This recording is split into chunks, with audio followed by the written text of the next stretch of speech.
샬롬 반갑습니다. 오늘 벌써 사순절 세 번째 주일을 맞이하고 있습니다.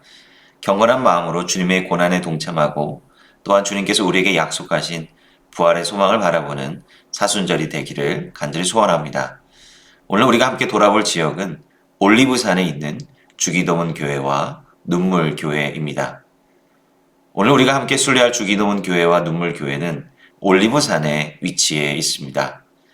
사실 우리에게 더 익숙한 이 산의 명칭은 감람산입니다. 그러나 엄밀히 말하면 감람산보다는 올리브산이 보다 더 정확한 표현이라고 할 수 있습니다. 성경이 처음 한글로 번역될 당시 성경에 나와 있는 고유 명사의 경우 중국어 한자 성경을 많이 참고했는데 당시 올리브 나무를 아는 사람이 거의 없었기 때문에 그와 비슷하게 생긴 감람나무로 번역을 했고 이 표기가 지금까지 내려온 것입니다. 그러나 성경의 원래의 뜻을 생각한다면 올리브나무 그리고 올리브산이 보다 정확한 명칭이라 할 수 있을 것입니다. 올리브산은 예루살렘 동편에 위치해 있는 산입니다. 이 산은 우리에게 기도의 산으로 잘 알려져 있습니다. 누가복음 22장 39절에 보면 이와 같이 기록되어 있습니다. 예수께서 나가사 습관을 따라 감람산에 가시매 제자들도 따라갔더니 예수님께서 갈릴리에 머무실 때나 예루살렘에 머무실 때 시간이 나는 대로 한적한 산을 찾아 기도하시곤 하셨습니다. 예루살렘에 거하셨던 기간은 그리 길지 않았지만 예수님께서는 시간이 나실 때마다 이 올리브산을 찾아 기도하셨을 것입니다. 그리고 예수님께서 예루살렘으로 올라오실 때 주로 거하셨던 곳은 예루살렘 성내가 아니라 바로 올리브산 동편에 있는 베다니라고 하는 마을이었습니다. 이 베다니에는 나사로와 마르다 그리고 마리아 삼남매가 살고 있었습니다. 베다니라고 하는 이 지명의 의미는 가난한 자들의 집, 즉 빈민촌을 의미하는 곳이었습니다. 산 아래 기슭은 우기 때 내리는 비로 인해 항상 물난리가 나는 곳이었고 성벽으로도 보호되지 못했기 때문에 치안이 불안정한 곳이었고 그래서 자연스럽게 가난한 이들이 이곳 가운데 모여 살게 되었던 것입니다. 이 베다니는 올리브산 동편 아래 기슭에 위치하고 있기 때문에 이곳에서는 예루살렘과 성전을 전혀 볼 수 없습니다. 비록 예루살렘과 그 성전으로부터 외면받았던 곳이었지만 예수님께서는 바로 이곳을 찾아 오셔서 거하셨고 또 죽은 나사로를 살리심으로 부활의 소망을 사람들에게 제일 먼저 보여주시기도 하셨습니다. 즉 올리브산은 예수님께서 기도하시던 장소였고 또한 예수님께서 긍휼의 마음으로 돌보셨던 그러한 사람들이 거했던 곳입니다. 바로 이 올리브산 위쪽에 주기도문 교회가 위치해 있습니다. 성경을 보면 마태복음과 누가복음이 예수님께서 제자들에게 주기도문을 가르쳐 주셨던 장면을 전해주고 있습니다. 그러나 어떤 본문도 예수님께서 주기도문을 바로 이 올리브산에서 가르쳐 주셨다고 분명하게 언급하고 있지는 않습니다. 다만 외경에 속하는 요한행전이라고 하는 책은 예수님께서 제자들을 가르쳐 주셨던 동굴이 바로 이 올리브산에 있었다는 정도로만 언급하고 있습니다. 하지만 이곳이 예수님께서 제자들을 가르쳐 주신 의미 있는 장소였다라고 하는 그 전통은 일찍부터 있어 왔고 기독교 제국의 시대를 열었던 콘스탄틴 황제의 모친이었던 헬레나 왕후는 이곳에 올리브산 교회라고 하는 이름의 교회를 세웠습니다. 바로 예수님의 기도의 터를 기념하는 마음으로 이곳에 교회를 세웠던 것입니다. 그러나 이곳은 614년 페르시아 군대에 침략돼 파괴되었다가 12세기 십자군들이 예루살렘을 수복한 이후 파괴되었던 올리브산 교회 자리에 다시 새로운 교회를 세우고 바로 이 교회에 주기도문의 첫 두 단어를 따서 파테르 노스테르, 즉 우리 아버지라고 하는 이름을 붙였습니다. 바로 이때부터 주기도문 교회의 전통이 시작된 것입니다. 오늘날 이 교회 내에는 100여 개의 언어로 번역된 주기도문 현판이 곳곳에 붙어 있어 누가 이 교회를 방문하든지 간에 예수님께서 우리에게 가르쳐 주신 그 기도문을 모든 이들이 읽고 묵상할 수 있도록 하였습니다. 오늘날 이 교회 마당에는 동굴 예배 처소가 마련되어 있습니다. 이 동굴의 입구에는 라틴어로 예수님께서 제자들을 가르치신 장소라고 하는 문구가 적혀 있습니다. 물론 이 장소가 예수님께서 제자들에게 주기도문을 가르쳐 주신 정확한 장소라고 말하기는 쉽지 않지만 예수님의 기도와 가르침의 흔적이 있는 이곳에서 주기도문의 의미를 기념하고 또한 되새겨 보는 것은 중요한 의미가 있으리라 생각합니다. 우리나라 말로 된 주기도문은 하늘에 계신 으로부터 시작합니다. 그러나 본래 원문은 우리 아버지라고 하는 표현으로 시작을 합니다. 이 원문의 순서를 살려 우리말로 다시 표현하면 우리 아버지 하늘에 계신 분이라고 하는 의미가 되는 것이죠. 제자들이 예수님께 기도의 방법을 알려달라고 했을 때 이들은 단순히 기도 그 자체를 어떻게 할 줄 몰랐기 때문은 아니었을 것입니다. 오늘날까지 유대인들은 그냥 생각나는 대로 기도하지 않습니다. 이들은 성경의 시편 기도문이나 오랜 라피 전통에서 만들어진 기도문을 읽는 방식으로 기도하고 있습니다.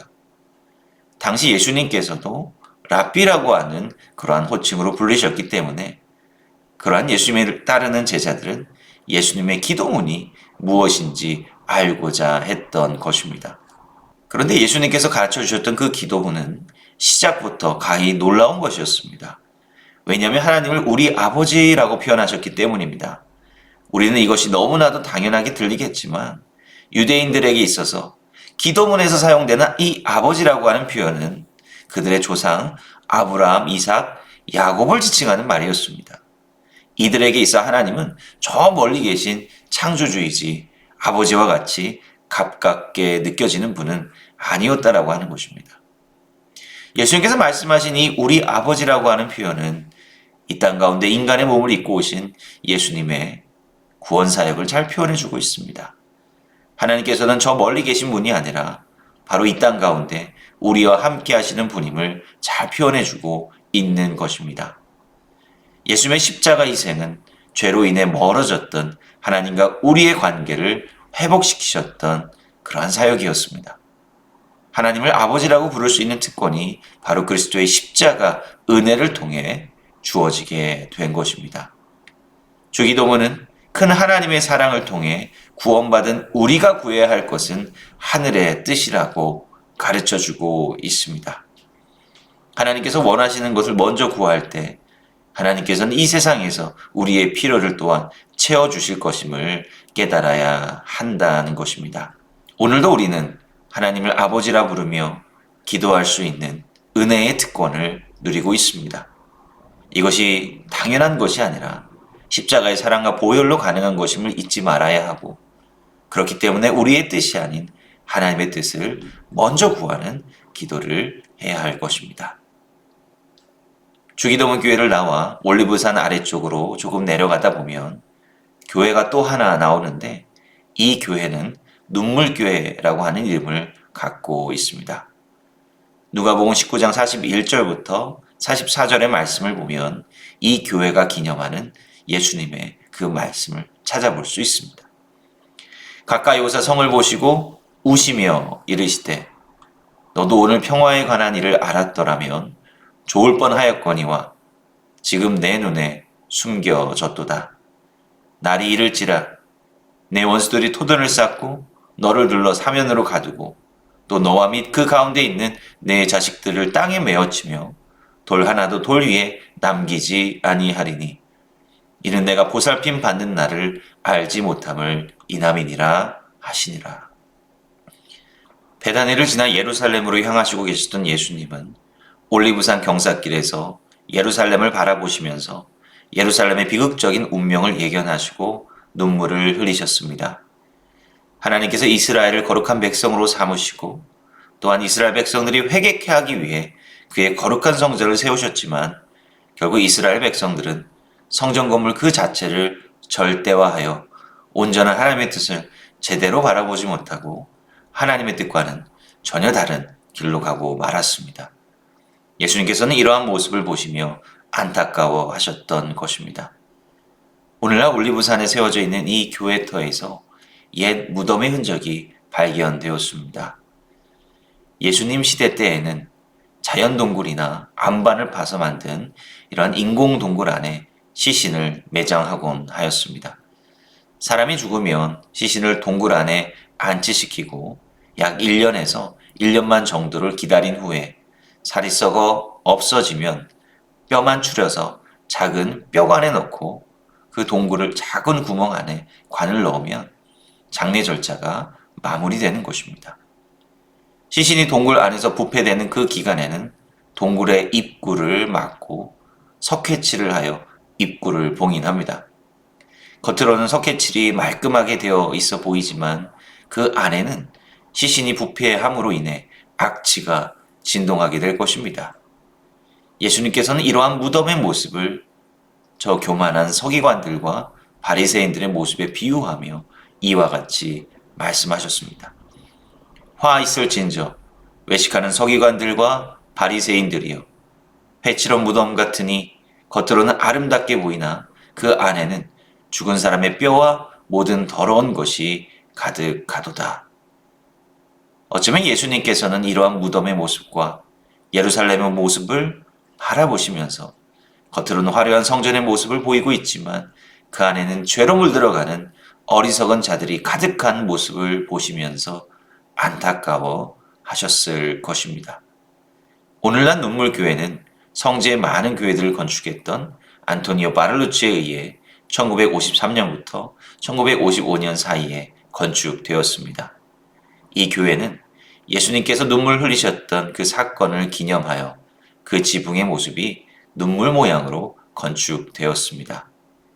이 교회 내부로 들어가게 되면 전면 재단이 아치형의 통유리로 되어 있어 오늘날 올드시티의 모습을 한눈에 내다볼 수 있게 되어 있습니다. 그 유리 가운데 십자가가 하나가 있는데요. 그 십자가는 당시 예수님의 시선을 표현하고 있습니다. 그런데 이 십자가가 가리키는 방향을 자세히 보면 이 십자가는 옛 성전이 있던 자리 위에 세워져 있는 황금돔 사원을 향해 있는 것이 아니라 그 약간 오른편 뒤쪽에 있는 파란 지붕의 교회를 향해 있음을 알 수 있습니다. 이 교회가 바로 골고다 언덕에 세워져 있는 예수님 무덤 교회입니다. 예수님께서는 회칠한 무덤과도 같은 성전이 아니라 바로 골고다 언덕에서 진정한 희생 제사를 준비하고 계셨음을 이 건축가는 우리에게 말하고 있는 것입니다. 지금 우리의 시선은 어디에 가 있습니까? 그리고 지금 우리의 삶의 자리에서 우리는 하나님께 무엇을 기도로 구해야 합니까? 주기도문 교회와 눈물 교회를 통해 우리는 하나님의 사랑으로 구원함을 받은 우리가 무엇을 구해야 하는지, 그리고 우리가 자칫 형식적인 신앙생활을 하는 회칠한 무덤과 같은 모습은 아닌지 돌이켜봐야 합니다. 이 두 교회가 우리에게 전달하고 있는 그 메시지를 묵상하면서 하나님 앞에서 온전한 신앙인의 모습으로 살아가는 귀한 한 주가 되시기를 간절히 소원합니다. 함께 기도하겠습니다. 사랑과 은혜가 많으신 하나님 아버지, 오늘 주기도문 교회와 눈물 교회를 통해 하나님의 마음, 또한 예수 그리스도의 마음을 함께 나눠 보았습니다. 지금 우리가 함께 기도하며 하나님을 아버지라고 부를 수 있는 것, 그것은 당연한 것이 아니라 예수님의 십자가의 사랑과 또한 그 희생으로 말미암은 것임을 다시 한번 돌이켜보게 됩니다. 주님, 그 은혜를 우리 마음 가운데 새기며 아버지 대신 우리와 언제나 함께 계신 그 하나님을 이 세상 가운데 전하는 삶을 살아갈 수 있도록 주여 도와주시옵소서. 그리고 우리가 무엇보다 하나님의 뜻을 깨닫고 하나님의 뜻을 먼저 구하는 그러한 신앙인이 될 수 있기를 간절히 소원합니다. 그리고 눈물교회의 모습을 통하여서 주님께서 애통하시고 주님께서 그 우셨던 그 마음이 무엇인지를 함께 생각해 보았습니다. 회칠한 무덤과도 같았던 당시의 신앙인들, 행여나 그러한 모습이 또한 우리 가운데 있지는 않은지 돌이켜 봅니다. 겉으로는 거룩한 모습을 하고 있으나 속으로는 악한 마음을 품고 있는 우리들을 불쌍히 여겨주시고 우리의 허물을 용서해 주셔서 우리가 주님 앞에 다시금 돌아가는, 회개하는 놀라운 은혜의 역사가 우리 가운데 나타날 수 있도록 주여 도와주시옵소서. 예수님의 이름으로 감사하며 기도합니다. 아멘.